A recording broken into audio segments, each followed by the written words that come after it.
Abi çok hafif değil ha. Zor almışsa bu arada. Nasıl?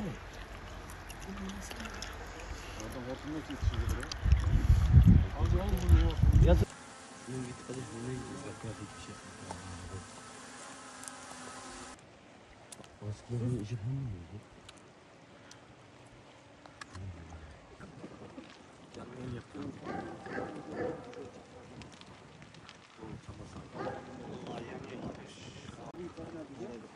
20 dakikada insan gelmez mi ya? Allah Allah.